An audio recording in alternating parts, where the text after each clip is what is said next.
Good morning, good afternoon, good evening, good night, good day to you. And that's depending where you are in the world. Here it is night time. It's approaching 9 o'clock at night. I'm live in London.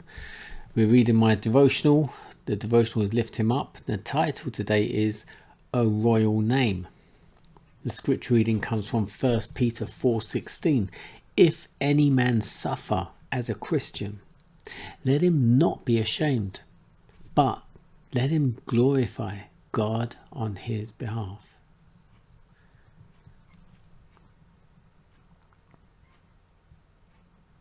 God has instructed me to say to his people, ministers and lay members, take your stand on higher ground.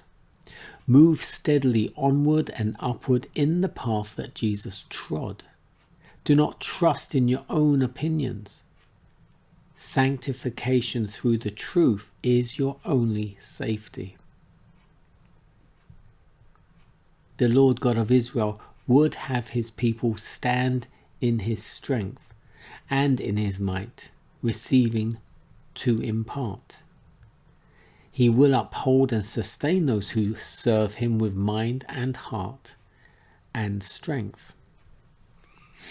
We need to understand what it means to put on Christ, what it means to have an experimental knowledge of the grace of Christ, and a continually increasing faith.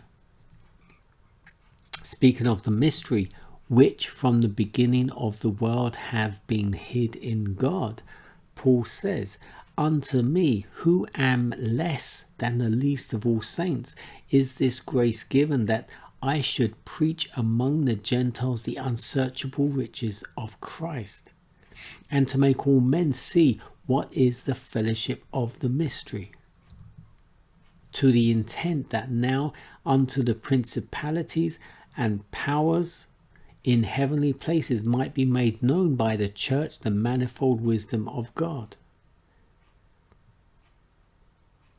Not only to those living in the world, but to the principalities and the powers in heavenly places is the church on this earth to reveal the glory of God.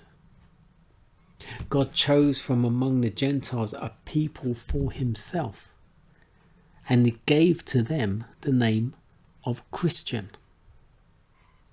This is a royal name to those who join themselves to Christ.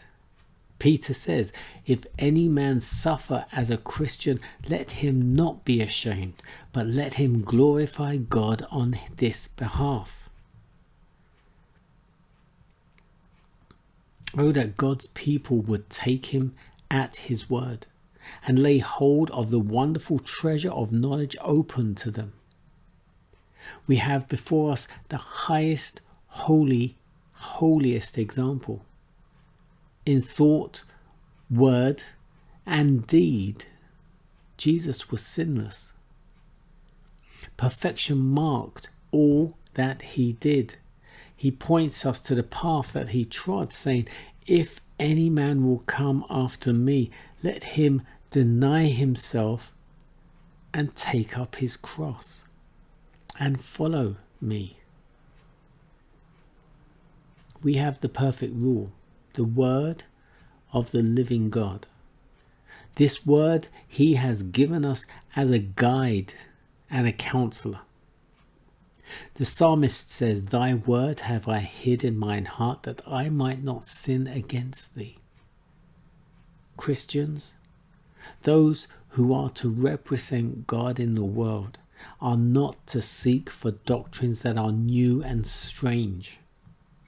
They are not to pry into the mysteries of the future life. Their part is to make their life in this world such as God can approve.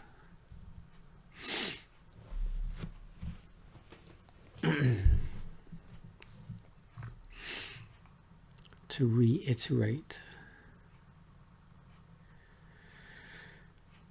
powerful.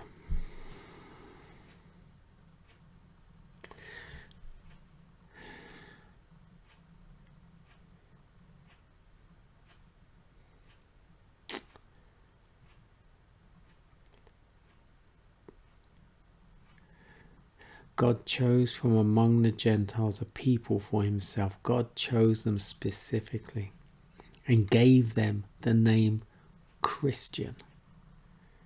This is a royal name given to those who join themselves to Christ.